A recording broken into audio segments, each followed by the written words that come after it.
ইয়াত কবিয়ে কৈছে যদি আমি সেইটো বাদ দিওঁ এতেকে নিৰ্গুণ ভক্তি ধৰিউক দৃঢ় কৰি তেবে ঈশ্বৰক পাইবা লাগ। যদি ঈশ্বৰক লাগে তেতিয়া সগুণ ভক্তি বাদ দিব লাগিব, সকাম ভক্তি বাদ দিব লাগিব, কামনা বাসনাবিলাক ত্যাগ কৰিব লাগিব, তেতিয়াহে ঈশ্বৰক লগ পাব। অৰ্জুনে ক'লে মোক তোমাৰ একো বস্তু নালাগে, মোকতো তোমাক লাগে। আৰু তেতিয়া দুৰ্যোধনে মনে মনে ভাবিছে ই এটা মহামূৰ্খ অৰ্জুন। এক অক্ষয়ণী মানে 2,18,700 সেনা, এলা পেচা নহয়। আৰু চব ৰথ ঘোঁৰা হাতী পদাতিক চব মিলাই 2,18,700 সেনা থাকে, অস্ত্ৰ শস্ত্ৰৰে সুসজ্জিত। তথাপিও অৰ্জুনে বিচৰা নাই, কিয়? অৰ্জুনক ভগৱানক লাগে। আৰু যোনে বিচাৰে সেইজনকে কৈছে অৰ্থাৰ্থী। চতুৰ্বিধা ভজন্তে মাম জনা সুকৃতি ন অৰ্জুন আৰ্ত জিজ্ঞাসু অৰ্থাৰ্থী জ্ঞানী চ ভৰতৰ্ষভ। 7ম অধ্যায় 16 নম্বৰ শ্লোক আমাৰ উদ্বোধক ডাঙৰীয়া সুন্দৰভাৱে বুজাইছে। গতিকে এই 4 ধৰণৰ যি মানুহ মোৰ ওচৰলৈ আহে তাৰ ভিতৰত এই অৰ্থাৰ্থী মানে সকাম ভক্তি, সকামীবিলাক। যিসকলে সকাম বাদ দিলে, সগুণ ভক্তি বাদ দি নিৰ্গুণক আশ্ৰয় কৰিলে তেওঁ হৃদয়তে পৰম ভগৱানৰ দৰ্শন পাব, অৰ্থাৎ পৰম আনন্দ উপলব্ধি কৰিব পাৰিব। ভগৱান মানেনো কি? ভগৱান মানে আনন্দ। ৰসো বৈশঃ, তেওঁ আনন্দ স্বৰূপ। উদ্যোগত লিখিছে কৃষ্ণ শব্দৰ অৰ্থ কৃষি ভূ বাচক শব্দ ন চ নিবৃত্তি বাচক দ্বৈৰ একাত পৰম ব্ৰহ্ম কৃষ্ণ ইতি অভিধীয়তে। মহাপুৰুষ মাধৱদেৱে এজোকা শ্লোকৰো ঘোষাত অনুবাদ কৰিছে। কৃষ হেন শব্দ এইটো পৃথিৱী বাচক ভৈলা ন আনন্দত প্ৰৱৰ্তয় দুইৰো এক পদ মিলি পৰম ব্ৰহ্ম ৰূপ কৃষ্ণ নাম আনন্দক মাত্ৰ কয়। কেৱল কৃষ্ণ মানে আনন্দ। আৰু এইকাৰণে আমি নামত কি গাওঁ? সহজানন্দ, স্বৰূপানন্দ, হৃদয়ানন্দ, পৰমানন্দ। আৰু এনেও তেওঁ সচ্চিদানন্দ, চিদানন্দ, সদানন্দ, দয়ানন্দ, নিত্যানন্দ। আনন্দটো কিয় লগাই দিছে? কাৰণ তেওঁৱে আনন্দ। যদি আনন্দ লাগে বাকী বস্তু আমি এৰিব লাগিব। বাকী বস্তু এৰিলেহে পৰম আনন্দ হৃদয়ত আমি লাভ কৰিব পাৰিম। সেইকাৰণে কবিয়ে কৈছে নিৰ্গুণ ভক্তিক ধৰিবৰ কাৰণে। এই নিৰ্গুণ বা নিষ্কাম কি আহে অলপ পিছত আহিব, বাবে পাঠ কৰিলে আমি গম পাম। কৃষ্ণ কৃষ্ণ। 3য় স্কন্ধৰ অনুবাদ কৰিছে গোপাল চৰণ দিজে। তেওঁ উপদেশৰ শেষত লিখিছে নমো নমো দীনবন্ধু কৃষ্ণদেৱ কৃপা সিন্ধু তজু পাৱে পখিলো শৰণ গুণময় ভক্তিচয় স্বপ্নতো নহওক মোৰ এহি মানে কৰহৰ প্ৰাৰ্থন। স্বপ্নত নাহিবৰ কাৰণে জাগ্ৰত অৱস্থাত আপোনাৰ অভ্যাস হ'ব লাগিব। যেতিয়া স্বপ্নত সেইটো বস্তু অহা হয় কেতিয়াবা কেতিয়াবা যিবিলাক আমাৰ দিনত ভাৱধাৰা আহি থাকে সেইবিলাকেই মনটোৱে পাগলি থাকে, সেইবিলাকে সপোন দেখা যায়। লিংক নহ'ব পাৰে, ইটোৰ লগত সিটোৰ সামঞ্জস্য নাথাকিব পাৰে। এটা পটককৈ কিবা দেখিলোঁ তাৰ পৰা কিবা গ'ল। মনৰ মাজত জেনেৰেলি পাগলি থকাবিলাক বেছিকৈ আহে। যেনে সৰু ল'ৰা এটাই যদি দিনত কিবা কাৰোবালৈ ভয় কৰি আছে, ৰাতি হয়তো সপোনত সি সেই তাকেই দেখিব আৰু মুখেৰে কিবা কিবি বৰবৰাই থাকিব। কিয়? এই তাক দেখিছে, ৰাতিও তাৰ সেইটোৱে ভাৱ আহি আছে। গতিকে সেই ভাৱটো নাহিবৰ কাৰণে, স্বপ্নটো নাহিবৰ কাৰণে দিঠকত প্ৰতিটো মুহূৰ্তত কৃষ্ণৰ কথা চিন্তা কৰিব লাগিব নিষ্কামভাৱে। ইয়াত কৈছে এতিয়া কিন্তু তজু পদে নতি একান্ত সপ্ৰেম ৰতি ৰৌক মোৰ নৌকা নকাম। যাতে তোমাৰ চৰণত মোৰ একান্ত ভক্তি থাকে আৰু বাকী যাতে কোনো বস্তুৰ প্ৰতি মোৰ বেলেগ কৰ্মৰ প্ৰতি মন নাযায়, সেইটোকে কামনা কৰি সমজ্যাৰ যতজন হওক মাধৱক মন ডাক চাৰি বোলা ৰাম ৰাম বুলি এইটো অধ্যায় ইমানতে সামৰিছে। এতিয়া আহিছে নিৰ্গুণ ভক্তিৰ কথা। বদতি কপিল হৰি শুনা মহাসতী একবিধ মাত্ৰ পুনু নিৰ্গুণ ভকতি জ্ঞানে কৰ্মে তীৰ্থে ব্ৰতে নকৰিয়া মন সুদৃঢ় বিশ্বাসে লৈও মোহত শৰণ। নিৰ্গুণ ভক্তি কাক কৈছে? জ্ঞানে কৰ্মে তীৰ্থে ব্ৰতে নকৰিয়া মন সুদৃঢ় বিশ্বাসে লৈও মোহত শৰণ। কপিল ভগৱানৰ অংশ, কৃষ্ণত একান্ত শৰণ লোৱাৰ কথা কৈছে। কাক বাদ দি? জ্ঞান কৰ্ম তীৰ্থ ব্ৰত। বৈকুণ্ঠ প্ৰয়াণৰ প্ৰাক মুহূৰ্তত উদ্ধৱক কৈছে হে উদ্ধৱ, মোৰ ওচৰলৈ আহিবলৈ 3টা বাট আছে, মাৰ্গ আছে 3টা।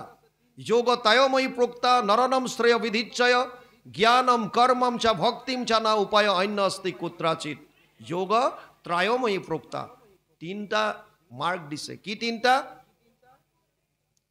11:20 একাদশ স্কন্ধ 20 অধ্যায় 6 নম্বৰ শ্লোক এটো ভগৱানে উদ্ধৱক কৈছে হে উদ্ধৱ মোৰ ওচৰলৈ আহিবলৈ তিনিটা মাৰ্গ আছে মোক পাবৰ কাৰণে কি তিনিটা এটা হৈছে কৰ্ম মাৰ্গ য'ত যাগ যজ্ঞ পূজা পাতল আছে এটা হৈছে জ্ঞান মাৰ্গ য'ত নিৰ্গুণ নিৰাকাৰ ব্ৰহ্মক ধ্যান ধাৰণা সমাধিৰ দ্বাৰা লাভ কৰিব পাৰি আৰু এটা হৈছে ভক্তি মাৰ্গ সমস্ত ভূতত ব্যাপী আছো মই হৰি সবাকো মানিবা তুমি বিষ্ণু বুদ্ধি কৰি এই ভাৱটো লৈ কুকুৰৰ শৃগাল গৰ্দৰ ভৰু আত্মা ৰাম জানিয়া সবাকো পৰি কৰিবা প্ৰণাম এই মানসিকতা লৈ সমস্তৰে প্ৰতি প্ৰেম ভাৱ লৈ মোৰ কথা যদি তুমি কেৱল শ্ৰৱণ কীৰ্তন কৰি থাকা ভগতৰ লগত তেতিয়াহ'লে মোক পাবা ডাঙৰ কথা হ'ল তিনিটা মাৰ্গ আছে তেতিয়া সমস্যাটো ক'ত বৰ্তমানটো তিনিটাই চলি আছে আমি উত্তৰাখণ্ডত আমাৰ পোষ্টিং থাকোঁতে ৰাণীক্ষেত্ৰত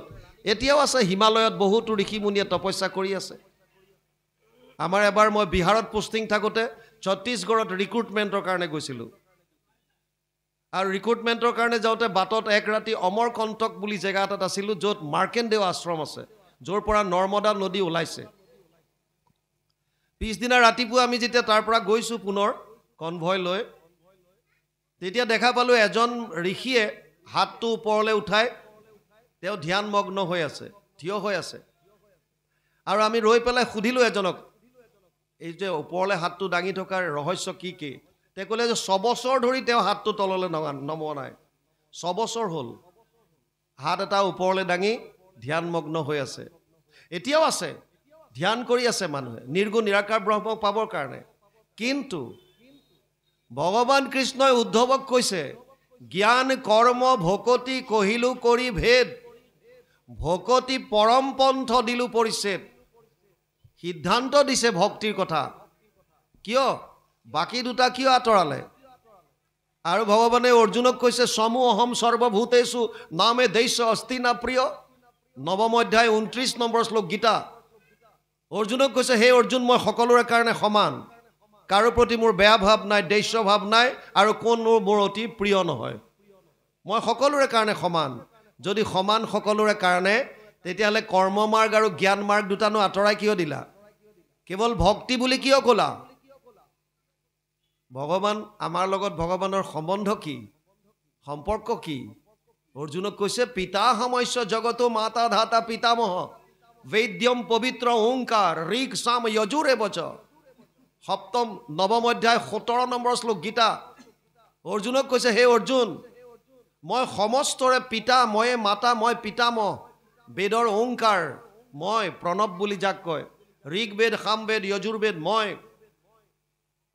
যদি তেৱে আমাৰ পিতা তেৱে মাতা তেৱে পিতামহ তেৱে যদি সৰ্বস্ব হয় তেতিয়াহ'লে আমাৰ অহিত চিন্তা কৰিব নেকি কোনজন বাপেকে নিজৰ সন্তানৰ বেয়া চিন্তা কৰিব কোনো চিন্তা নকৰে তে কিহৰ কাৰণে কৰ্ম মাৰ্গটো আঁতৰাইছে এই বস্তুটো বুজি ল'লে হৈ গ'ল খেলটো একোৱে ডাঙৰ কথা নহয় মাত্ৰ আপোনাৰ বুজাৰ কথা ভগৱানে কৈছে উদ্ধৱক হে উদ্ধৱ কৰ্ম কৰাত মোৰ আপত্তি নাই যাগ যজ্ঞ পূজা পাতলত কোনো আপত্তি নাই কিন্তু মন্ত্ৰস্য পৰিজ্ঞাতম কৰ্ম সুধীৰ মদ অৰ্পণম ধৰ্ম সম্পদতে ষডভি অধৰ্মস্য বিপৰ্যয় 11, 21, 15 একাদশ স্কন্ধ 21 অধ্যায় 15 নম্বৰ শ্লোকত কৈছে উদ্ধৱ যাগ যজ্ঞ পূজা পাতলত 6টা বস্তুৰ শুদ্ধতা লাগিব ধৰ্ম সম্পদতে ষডভি ধৰ্ম তেতিয়াহে হ'ব 6টা বস্তুৰ শুদ্ধতা লাগিব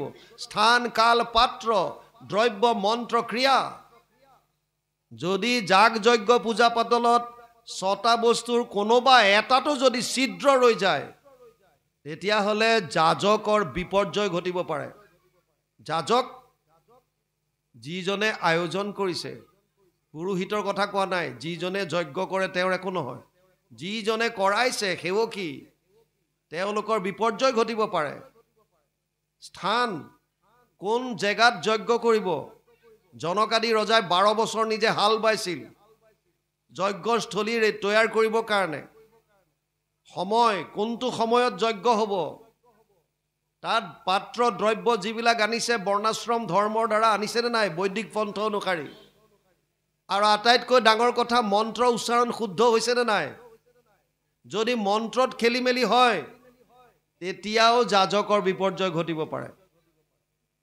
সেই কাৰণে আৰু আপোনালোকে চাওক প্ৰথমে ২৮,০০০ ঋষি মুনি যি বেদত প্ৰধান তেওঁলোকে ১০০০ বছৰ যজ্ঞ কৰি একো ফল নাপালো বুলি ভাগৱত আৰম্ভ কৰিছে কৰিলোহু যজ্ঞ আশী সহস্ৰ বছৰ হোম ধুমে ধূম্ৰ বৰ্ণ ভৈলা কলেবৰ যিটো কৰ্ম কৰোৱাত নাহিকে বিশ্বাস আপোনাৰ আয়ুস কৰিলো ব্যৰ্থে না তো আমি কোৱা নাই ভাগৱতে কৈছে শৌনক আদি ২৮,০০০ ঋষি যি বেদত পাৰ্গত তেওঁলোকে স্বীকাৰ কৰিছে গতিকে কিহৰ কাৰণে কৰি থৈ গ'ল যুগ ধৰ্মৰ ফালৰ পৰা কলি যুগত এটো বৰ সম্ভৱ নহয় আমাৰ স্মৃতি শক্তি নাই বুদ্ধি নাই হিমানখিনি বস্তু আমি প্ৰপাৰলি কৰিব নোৱাৰো সেইকাৰণে কৰ্ম মাৰ্গটো আঁতৰাই থৈছে যদি সুবিধাজনক মাৰ্গ এটা আছে মোৰ দেউতাই 3 কিলোমিটাৰ 4 কিলোমিটাৰ খোজকাঢ়ি গৈ পেলাই ধৰি লওক তেতিয়া চেনি আনিছিল কেৰাচিন তেল আনিছিল পাছত গাঁৱে গাঁৱে কণ্ট্ৰোলৰ দোকান দি দিলে আপোনাৰ ঘৰৰ ওচৰতে কণ্ট্ৰোলত দোকানত আপুনি চেনি পাইছে কেৰাচিন তেল পাইছে আপুনি ক'ব নেকি যে মোৰ দেউতাই 3 কিলোমিটাৰ দূৰৰ পৰা আনিছিল পৰম্পৰা আছে মই তাৰ পৰাই আনিম এইটো কেনেকুৱা পৰম্পৰা আপুনি যেতিয়া এতিয়া সহজ সুগম বস্তুটো পাইছে কাখতে পাইছে সেইটো লওক আপোনাৰটো ফলটোহে খাব লাগে আপোনাৰ আপুনি গছ গন্তি কৰি কি কৰি আছে ফল যিটো পাইছে খাওক কাখতে পাইছে সেইটোৱে বস্তু দেউতা ইমান দূৰৰ পৰা আনিছিলে মই কাখতে পাইছো ইয়াতে ললো সহজ আৰু সুগম কিন্তু বহুতে কয় যে নহয় এটো পৰম্পৰা চলি আহিছে পৰম্পৰাও কিছুমান দেখাক দেখি চলিছে এজন ভিখাৰী আছিল ভিখাৰীজনে সদায় ভিক্ষা খোজে যি ধন টকা পইচা পায় তাৰে কেইটামানে তেওঁ বস্তু খোৱা বস্তু কিটা আনে বাকি কিটা তাম্ৰৰ পাত্ৰ এটাত ভৰাই থয় তামৰ বাচন এটাত তাত সুমুৱাই থয় এনেকৈ দিন গৈ আছে আৰু এসময়ত তাম্ৰৰ পাত্ৰটো ফুল হৈ গ'ল ভিখাৰীজনে ভাবিলে যে গোটেই জীৱনটো মই নিজৰ পেটৰ কাৰণে চিন্তা কৰিলো কোনো এটা দিন মই বেলেগক সহায় কৰিব নোৱাৰিলো কিন্তু এতিয়া মোৰ এই তাম্ৰৰ পাত্ৰত যথেষ্টখিনি টকা পইচা ইয়াত সংগ্ৰহ কৰিলো সঞ্চয় হ'ল গতিকে মই কোনোবা এখন তীৰ্থক্ষেত্ৰত গৈ তালে যিমান সাধু সন্ত আহে তেওঁলোকক এটা সাজ ইয়াৰ পৰা খুৱাই দিম ভাল ভাবিছে আৰু সেই বুলি ভাবি তাম্ৰৰ পাত্ৰটো লৈ তেওঁ গংগাৰ পাৰত থকা এখন তীৰ্থক্ষেত্ৰত গ'ল এতিয়া তাত যোৱাৰ পাছত এটা সমস্যা আহি গ'ল আমাৰ মানুহৰ ভাৱ আছে যে গংগাত স্নান কৰিলে পবিত্ৰ হ'ব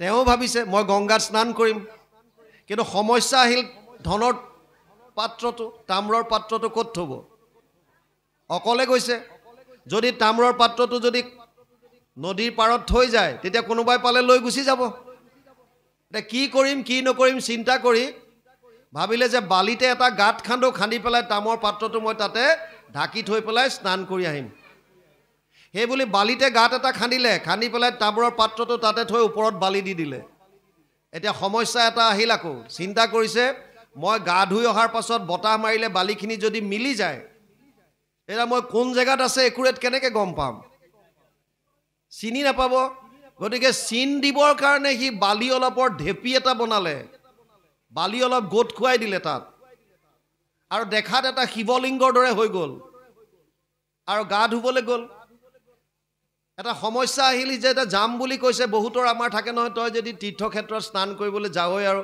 মোৰ হৈও তাত এটা ডুব মাৰিবি লগৰ ভিখাৰী কেইবাজনেও কৈ পঠিয়াইছে সেইকাৰণে সি ৰমেশৰ নামত এটা দিনেশৰ নামত এটা ডুব মাৰি আছে সিফালে যিমানবিলাক ভিখাৰী আছে সবৰ নামত এটা এটা ডুব মাৰি আছে সিও পবিত্ৰ হওক অমুকো পবিত্ৰ হওক মাৰি আছে ইফালে দূৰৰ পৰা এজন মানুহে দেখিছে এজন মানুহে গা ধুই আছে আৰু নদীৰ পাৰত এটা লিংগ বনাই লৈছে ভাবিছে এইটো ঘাটৰ এইটো চাগে পৰম্পৰা ইয়াত স্নান কৰাৰ আগতে এটা বালিৰে শিৱলিংগ এটা বনাই ল'ব লাগে সেইকাৰণে সিও গৈ কাষতে এটা লিংগ বনালে আৰু বনাই পেলাই গা ধুবলৈ গ'ল তেনেকুৱাতে 10-12 জন থকা পৰিয়াল এটা আহিল সিহঁতে দেখা পালে যে দুটা মানুহে গা ধুই আছে দুটা লিংগ ভাবিলে এইটো ঘাটৰ এইটো পৰম্পৰা সিহঁতে কাষতে 10-12টা লিংগ বনাই দি সিহঁতো গা ধুবলৈ গ'ল আৰু তাৰপিছত জোন আহিছে আৰু দেখিছে এইটো ঘাটৰ এইটোৱে নিয়ম আৰু পৰম্পৰা।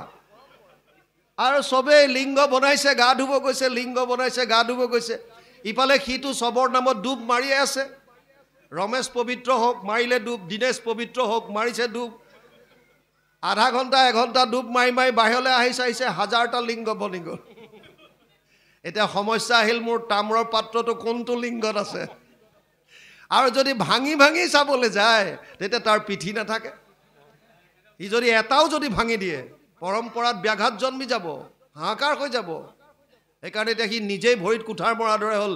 ই মূৰে কপালে হাত দি পেলাই এটা শ্লোক উচ্চাৰণ কৰিছে, গতানুগতিক লোক না লোক পৰমাৰ্থিক বালুকা লিংগ মাত্ৰেন গতমে তাম্ৰ ভাজন। মানুহবিলাক চব গতানুগতিক, পৰমাৰ্থিক তত্ত্বত কোনো নোসোমায়। আৰু যাৰ কাৰণে এই গতানুগতিক এই দেখাক দেখি পৰম্পৰাৰ নামত আজি মোৰ তাম্ৰ পাত্ৰটো মই হেৰুৱাবলগীয়া হ'ল। এই বালিৰ লিংগৰ কাৰণে মোৰ আজি ধনৰ টোপোলাটো এনেই গুচি গ'ল। আমাৰো গতি এনেকুৱা। শাস্ত্ৰৰ ওচৰ নাচাওঁ। শাস্ত্ৰৰ উত্তম গীতা ভাগৱত আমি গাই আছোঁ চবেই, কোনে নাগায়? শাস্ত্ৰৰ উত্তম যদি গীতা ভাগৱত হয় তেতিয়াহ'লে গীতা ভাগৱতে কি কৈছে শুনা। ভাগৱতে কৈছে যে মই 1000 বছৰ যজ্ঞ কৰি একো ফল নাপালোঁ। আমিতো কোৱা নাই, ভাগৱতে কৈছে। ভাগৱতত কৈছে যে 6টা বস্তু শুদ্ধ লাগিব। ধৰ্ম সম্পদতে ষড্ভি অধৰ্মস্য বিপৰ্যয়, বিপৰ্যয় বুলি লিখা আছে। আমিতো কোৱা নাই, ভাগৱতে কৈছে। 11, 21, 15 একাদশ স্কন্ধ 21 অধ্যায় 15 নম্বৰ শ্লোক। গতিকে ভগৱানে কৰ্মকাণ্ডটোক আঁতৰাই দিলে। এতিয়া হওক জ্ঞান মাৰ্গ। জ্ঞান মাৰ্গত নিৰ্গুণ নিৰাকাৰ ব্ৰহ্মক উপাসনা কৰা। 4টা বস্তুৰ প্ৰথমতেই লাগে এলিজিবিলিটি। আপুনি যোগ্যতা হ'বৰ কাৰণে জ্ঞান মাৰ্গত যাবলৈ 4টা মিনিমাম কোৱালিফিকেশ্যন লাগে। শান্ত দান্ত তিতিক্ষা উপ্ৰতি। প্ৰথম হৈছে মনৰ ওপৰত সংযম, দ্বিতীয় হৈছে ইন্দ্ৰিয়ৰ দমন, তৃতীয় হৈছে বিষয়ৰ ওপৰত উঠিব পৰা, আৰু এটা হৈছে সহনশীলতা গুণ। এই 4টা কোৱালিটি যাৰ আছে সেইজনহে জ্ঞান মাৰ্গত যাব পাৰে। কিয়? সহনশীলতা গুণেই যদি নাই, গৰম ঠাণ্ডা যদি সহ্য কৰিব নোৱাৰে, তেতিয়াহ'লে জংঘলত গৈ বছৰ বছৰ ধৰি কেনেকৈ তপস্যা কৰিব? নিৰ্গুণ নিৰাকাৰ ব্ৰহ্মকটো একেলগে পটককেতো পাই নাযায়, বহু বছৰ কৰিব লাগিব। তাকো বহু বছৰ কৰাৰ পাছতো পায় নে নেপায় তাৰো গেৰেণ্টি নাই। আপুনি ঘৰ দুৱাৰ বাদ দি গৈ হিমালয়ৰ ওপৰত হওক, ঘন জংঘলৰ মাজত হওক। মই 92ত যেতিয়া SSBত ভৰ্তি মোৰ হৈছে, আমাৰ এটা ট্ৰেইনিং আছে জংঘল এক্সাৰচাইজ বুলি কয়।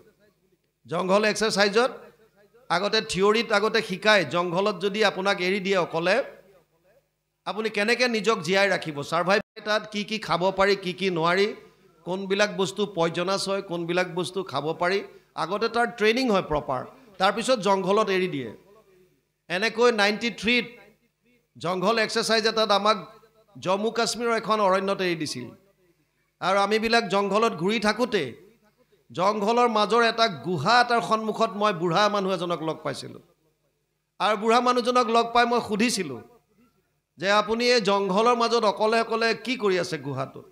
মানুহজনে মোক কৈছিল যে এই গুহাটোত এজন ঋষিয়ে 12 বছৰ তপস্যা কৰিছিল, বহুখিনি সিদ্ধি লাভ কৰিব পাৰিছিলে, কিন্তু সমাধিত ব্ৰহ্মক সাক্ষাৎ কৰাৰ ঠিক প্ৰাক মুহূৰ্তত এজনী ছোৱালীৰ সংস্পৰ্শত আহিল আৰু তাৰ সম্পূৰ্ণ সিদ্ধি শেষ হৈ গ'ল, তপস্যা ভংগ হ'ল। মই ক'লোঁ সোমাই চাব পাৰিমনে? ক'লে যে ঘোৰ অন্ধকাৰ। বোলো মোৰ চাবলৈ ইচ্ছা আছে অকণ। তেওঁ পোহৰ এটাৰ ব্যৱস্থা কৰিলে, কিবা এডাল এনেকুৱা জ্বলাই লৈ গৈছিল ভিতৰলৈ আৰু দেখুৱালে মোক টুল এখনত সেই ঋষিজনৰ ফটোখন আছে, তাৰ সন্মুখতে ধূপ ধূনা দিয়াৰ চিনটো আছে। তাৰমানে ধূপ ধূনা জ্বলাই তাতে তেওঁ সেৱা শুশ্ৰূষা চাগে কৰি থাকে। মই চালোঁ মেলিলোঁ, আহিলোঁ। জংঘল এক্সাৰচাইজ শেষ হওঁতে যেতিয়া ওলাই আহিলোঁ, কাষৰ গাঁও এখনত সুধিছিলোঁ যে এনেকুৱা গুহা এটাৰ সন্মুখত মানুহ এজন পালোঁ, মোক কৈছিল 12 বছৰ তপস্যা কৰিছে, এতিয়াও এনেকৈ তপস্যা কৰেনে? তেওঁ মোক জানিব দিছিল যে আপোনাক চব সত্য কৈছে যিজনে কৈছে, এটা কথা মাত্ৰ লুকুৱাইছে। কিটো? যিজন ঋষি বুলি বুঢ়া মানুহে কৈছিল, ঋষিজন আন কোনো নহয় সেইজনে। তেওঁৱে 12 বছৰ তাত তপস্যা কৰিছিল। তাৰমানে এতিয়াও কৰে মানুহে, কিন্তু যে সফল হ'ব পাৰিব তাৰ কোনো গেৰেণ্টি নাই। আৰু যদি সমাধিত ব্ৰহ্মক সাক্ষাতো কৰে, তাৰ উদাহৰণ ব্যাসদেৱ। ব্যাসেতো সমাধিত ব্ৰহ্মক সাক্ষাৎ কৰিছে, তথাপিতো কি হৈছিল? উগুল থুগুল চিত্ত নাহি সুখ শান্তি নজানন্ত কৃষক মনত গুণী গান্তি অধুমুখে বসি আছে হুয়া নিশ বদ সেই বেলা তৈতে আখি মিলিলা নাৰদ প্ৰথম স্কন্ধত আছে তাৰ মানে জ্ঞান মাৰ্গ অতি কষ্টকৰ এক নম্বৰ কথা যিটোৰ কাৰণে ভগৱান কৃষ্ণই অৰ্জুনক কৈছে ক্লেশ অধিক তৰস্তে চাম অব্যক্ত অশক্ত চেতসা অব্যক্ত হি গতিৰ দুখম দেহবদ ভিৰবাপ্যতে দ্বাদশ অধ্যায় 5 নম্বৰ শ্লোক গীতা হে অৰ্জুন জ্ঞান মাৰ্গ অতি কষ্টকৰ আমি দেহাভিমানৰ কাৰণে এই জ্ঞান মাৰ্গটো বৰ সহজ খাদ্য নহয় আৰু সেই কাৰণে কৰ্ম মাৰ্গ আৰু জ্ঞান মাৰ্গ দুটা সাইড কৰি ভক্তি মাৰ্গ দিলে য'ত কেৱল ভগৱন্তৰ নাম লৈ পেলাই আমি এই সংসাৰ নৌকা পাৰ হৈ যাব পাৰোঁ কিমান সহজ ভাগৱতত কৈছে কলৌ দোষ নিধে ৰাজন অস্তিহি এক মহান গুণ কীৰ্তনা দেৱ কৃষ্ণস্য মুক্ত সংগ পৰম ব্ৰজেত 12:351 দ্বাদশ স্কন্ধ 3 অধ্যায় 51 নম্বৰ শ্লোক কলিযুগ দুখৰ সাগৰ যদিও হয় ইয়াত এটা মহান গুণ আছে কি মহান গুণ কেৱল কৃষ্ণৰ কীৰ্তন কৰি পেলাই জীৱবিলাকে পাৰ পাই যাব পাৰে সেই কাৰণে ইয়াত এতিয়া নিৰ্গুণ ভক্তিৰ কথা কওঁতে কৈছে জ্ঞান কৰ্মে তীৰ্থে ব্ৰতে নকৰিয়া মন সু দৃঢ় বিশ্বাসে লৈও মোহত শৰণ শাস্ত্ৰৰ উত্তম গীতা ভাগৱত গীতাটো সাৰ মৰ্ম এইটোৱে কৈছে গীতা 700 শ্লোকৰ এটা শ্লোক ধৃতৰাষ্ট্ৰই কৈছে প্ৰথম অধ্যায় প্ৰথম শ্লোক ধৰ্মক্ষেত্ৰে কুৰুক্ষেত্ৰে সমবেত যুযুৎসৱ মামকা পাণ্ডৱা চৈব কিম অকুৰ্বত সঞ্জয় হে সঞ্জয় ধৰ্মক্ষেত্ৰ কুৰুক্ষেত্ৰত সমবেত হোৱা মোৰ আৰু পাণ্ডুপুত্ৰৰ সৈন্যসকলে কি কৰিছিল মোক কোৱা প্ৰথম অধ্যায় প্ৰথম শ্লোক ধৃতৰাষ্ট্ৰৰ কাহিনী তিমানতে শেষ তাৰ উত্তৰত 40টা শ্লোকত সঞ্জয়ে ধৃতৰাষ্ট্ৰক কুৰুক্ষেত্ৰ যুদ্ধৰ বৰ্ণনা দিয়ে কি হৈ আছিল তাত বিশেষভাৱে সেইখিনি কথা কয় যিখিনি কৃষ্ণ আৰু অৰ্জুনৰ মাজত সংবাদ হৈছিল গীতাৰ আন এটা নাম কৃষ্ণ অৰ্জুন সংবাদ 40টা শ্লোকত সঞ্জয়ে ধৃতৰাষ্ট্ৰক কৈছে অৰ্জুনে 85টা শ্লোকত মনৰ সংশয়বিলাক ভগৱানৰ ওচৰত প্ৰকাশ কৰিছে আৰু 574টা শ্লোকত ভগৱান কৃষ্ণই অৰ্জুনক গীতাৰ উপদেশ দিছে আটাইকেইটা যোগ কৰিলে 700 ভগৱানে প্ৰথমতে অৰ্জুনৰ শংকা নিৰাকৰণ কৰিছে যি প্ৰশ্ন কৰিছে তাৰ উত্তৰ দিছে সিদ্ধান্ত শেষত দিছে কৃপায়ে ঈশ্বৰে তত্ত্ব কহি বুলি মহাপুৰুষ মাধৱদেৱে যিটো ঘোষা লিখিছে শোক মোহ মহা পংক মাজে অৰ্জুন মগন ভৈলা দেখি পৰম ঈশ্বৰ দৈৱকী নন্দনন্দন কৃপায়ে ঈশ্বৰে তত্ত্ব কহি এই কৃপায়ে বশত হৈ ভগৱান কৃষ্ণই যিটো তত্ত্ব কৈছে শেষত ক'লে গৈ কি সর্বগুহ্যতমম ভূয় শ্রীণুমে পরমম বচ ইষ্টসীমে দৃঢ়মিতি তত বক্সামিতে হিতম অষ্টাদশ অধ্যায় 64 নম্বৰ শ্লোক গীতা হে অৰ্জুন এতিয়া মই গোপনীয়ৰ পৰা গোপনীয় কথাটো তোক কম শুন কি কৈছে সৰ্বধৰ্মান পৰিত্যাজ্য মাম একম শৰণম ব্ৰজ অহম ত্ব সৰ্ব পাপেভ্যো মোক্ষয়িষ্যামি মা শুচ অষ্টাদশ অধ্যায় 66 নম্বৰ শ্লোক গীতা সৰ্বধৰ্ম এৰি এক শৰণ সাক্ষাৎ সুদৃঢ় বিশ্বাসে সখী লৈ কোৱা মাত নকৰিবা ভয় হেৰা কৰো অংগীকাৰ সমস্ত পাপত মই কৰিব নিস্তাৰ তেতিয়াহ'লে শাস্ত্ৰৰ উত্তম যদি গীতা ভাগৱত হয় গীতাই এক শৰণৰ কথা কৈছে আৰু এক শৰণে গুৰুজনাই আমাৰ এক শৰণ হৰিনাম ধৰ্মই প্ৰৱৰ্তন কৰিছে গতিকে শাস্ত্ৰৰ উত্তম গীতাত কৈছে আৰু ইয়াতো ভাগৱতে কি কৈছে জ্ঞান কৰ্মে তীৰ্থে ব্ৰতে নকৰিয়া মন সুদৃঢ় বিশ্বাসে লৈ মোহত শৰণ কিয় কাৰণ কৃষ্ণই হৈছে আনন্দ আৰু আমাক জীৱক আনন্দ লাগে যদি আমি আনন্দ বিচাৰো তেতিয়াহ'লে কৃষ্ণৰ বাহিৰে বেলেগত আনন্দ নাপাওঁ এই তত্ত্বটো বুজি লওক সিধা কথা আপুনি ধন টকা পইচা পুত্ৰ পৰিবাৰ ঘৰ দুৱাৰ ব্ৰহ্মলোক পৰ্যন্তও যদি পায় তথাপিও আপুনি সেইটো আনন্দ কেতিয়াও পাব নোৱাৰে আ ব্ৰহ্ম ভুৱনা লোক পুনৰাৱৰ্তিন অৰ্জুন মামুপেত্যতু কৌন্তে পুনৰ্জন্ম ন বিদ্যতে অষ্টম অধ্যায় 16 নম্বৰ শ্লোক গীতা হে অৰ্জুন ব্ৰহ্মলোক পৰ্যন্তও যদি জীৱ যাব পাৰে তাৰো পুনৰাৱৰ্তন আছে সিও মায়াৰ পৰা হাত সাৰিব নোৱাৰে কেৱল মামুপেত্য যোনে মোক পালে মামুপেত্যতু কৌন্তে পুনৰ্জন্ম ন বিদ্যতে মোক পোৱাৰ পাছত সি আনন্দ পাই গ'ল জীৱই আৰু তাৰ পাছত কিহৰ কাৰণে আহিব আপুনি যিটো আনন্দৰ খোজত আছে যিটো আনন্দৰ আপুনি বিচাৰি পেলাই ঘূৰি আছে অতদিন অত বছৰ কিমান জন্ম, এই আনন্দ যেতিয়া পাই যাব আৰু কিয়ৰ কাৰণে আহিবলগীয়া আছে, কি লাগে? আমি নোপোৱাৰ কাৰণে আহি আছোঁ, কামনা বাসনা এই আনন্দটো নোপোৱাৰ কাৰণে হৈ আছে। আজি 1 লাখ পাইছে, আনন্দ পোৱা নাই, আৰু 1 লাখ লাগে। এজন মানুহ ৰাতিপুৱা ঘৰৰ পৰা ওলাইছে, গেটখন খুলিছে, এটা বেগ দেখা পাইছে, ক'লা বেগ এটা পৰি আছে। বেগটো অকণমান চেইনডাল খুলি চাইছে, ভিতৰত গোটেই নোট ভৰি আছে, আৰু পটাপট উঠাই লৈ আহিল ভিতৰলৈ। আহি পেলাই পৰ্দা চৰ্দা চব টানি দুৱাৰ মাৰি ঘৈণীয়েকক মাতিছে, এইফালে আহা, কি হ'ল? এই বেগত আজি টকাই টকা। আৰু গন্তি কৰিবলৈ 2টা লাগি গ'ল, গন্তি কৰিলে পুৰা 99,500 টকা ওলাল। ই ভগৱানলৈ ওপৰলৈ চাই কৈছে, প্ৰভু আৰু 500 দিয়া হ'লে পুৰা 1 লাখ হৈ যায়। আমাৰ তৃষ্ণা তেনেকুৱাই, আমি সন্তুষ্ট কোনোদিন নহওঁ, আৰু যদি 500 এটা দিয়া হ'লে পুৰা 1 লাখ হৈ যায়। আমাৰ মন সেয়া। তাৰমানে আমি তাত যিটো আনন্দ পাইছোঁ, 99,500 পাওঁতে আনন্দ পাইছোঁ, কিন্তু সেইটো আনন্দটো আমি ছেটিছফাই হ'ব পৰা নাই। তাৰমানে সেইবিলাক বাকী যিমান বস্তু হওক, যত যিমান পাইছে আপুনি, অট্টালিকাত ৰাখক আপোনাক, আপুনি তাতো এই যিটো আনন্দ জীৱই বিচাৰিছে সেইটো নাপায়। কিয়? আনন্দ যিজন বস্তু ভগৱান, সেইজনক নোপোৱালৈকে জীৱ সন্তুষ্ট হ'ব নোৱাৰে। য'ৰ পৰা আহিছোঁ তালৈ যাবই লাগিব, তাৰ বাহিৰে গতি নাই। এই জন্মত মানক, আপুনি আগৰ আৰু 100 জন্ম 1000 জন্মৰ পিছত মানক, কৃষ্ণ ভক্তি বিনে জীৱৰ গতি নাই। সেইকাৰণে ইয়াত বৰ সুন্দৰভাৱে কৈছে, আৰু লগতে কৈছে, মোৰ গুণগণক শ্ৰৱণে তেতিক্ষণ, নিষ্কামে মোহত যায় নিমজয় মন। ভগৱানৰ যেতিয়া শ্ৰৱণ কীৰ্তন কৰি থাকিম, বিষয়ৰ প্ৰতি মানুহৰ বৈৰাগ্য ভাৱ আহে। কেনেকৈ চাওক, গুৰুজনাই নৱবিধ ভক্তিৰ ভিতৰত শ্ৰৱণ কীৰ্তনক মুখ্য কৰিছে। যদ্যপি ভগতি নৱবিধ মাধৱৰ, শ্ৰৱণ কীৰ্তন আত সন্ত শ্ৰেষ্ঠতৰ। কিয়?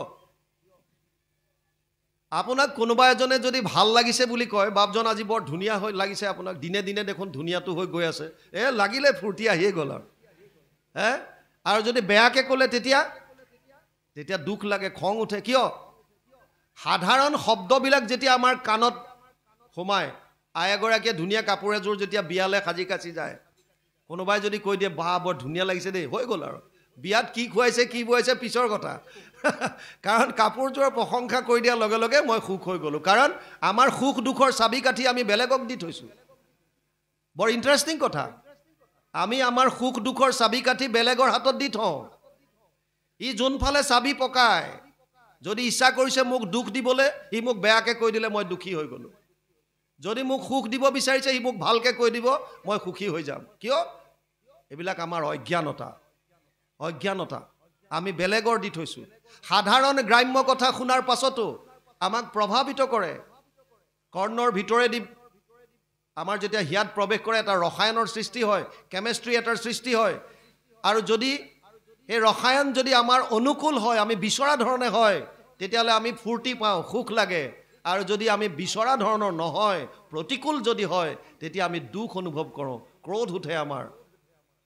সাধাৰণ কথাবিলাকে যদি আমাক প্ৰভাৱিত কৰিব পাৰে, তেতিয়াহ'লে ভাগৱতটো তেনেও বাংময় মূৰ্তি প্ৰত্যক্ষ বৰ্ততে হৰি, সেৱাত শ্ৰৱণাত পথত দৰ্শনাত পাপনাশিনী।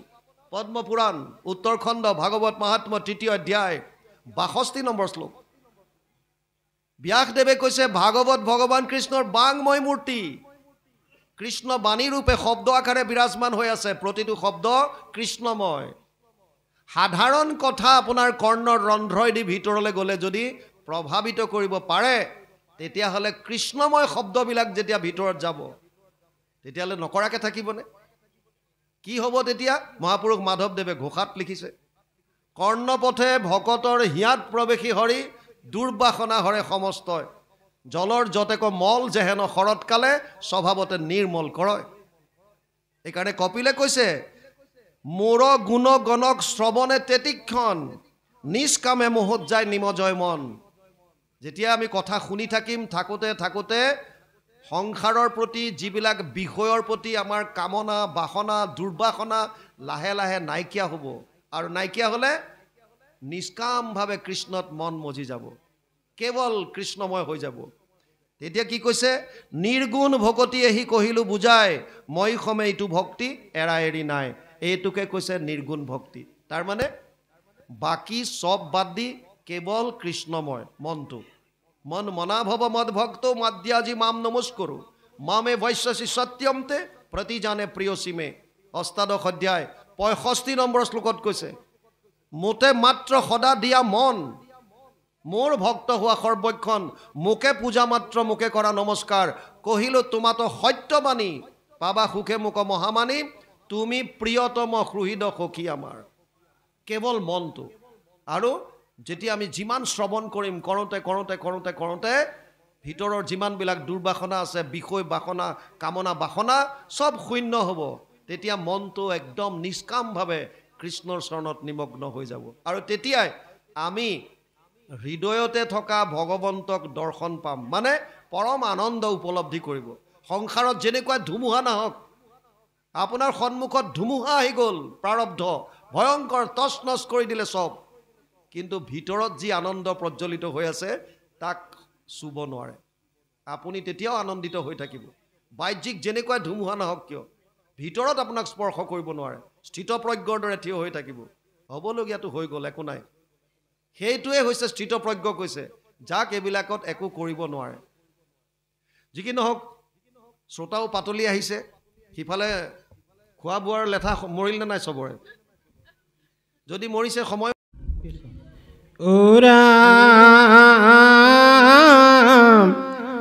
শুনিলা নৰ নাৰী জীৱৰ নিকাৰ, আমি সবই দুখে ফুৰুবাৰ বাৰ, আৱে তাক তৰিবাক কৰিও পায়, সাধু সংগে ৰাম ৰাম গায়ো সদায়, তেবে যমযাতনানি কাৰ পৰিহৰি, বিষ্ণুৰ ভুৱনে চলি যাইবা ৰংগ কৰি, হে প্ৰভু কৰা কৃপা অধমক মুক, চৰণৰ দাস কৰি বাপ ধৰিও ক, নিকাৰ ভুঞ্জিয়া মই ফুৰো সংসাৰত, যত দুখ পালো তজু চৰণে বেকত, এৰা মোৰ চৰণ যেন নপাহৰো আমি,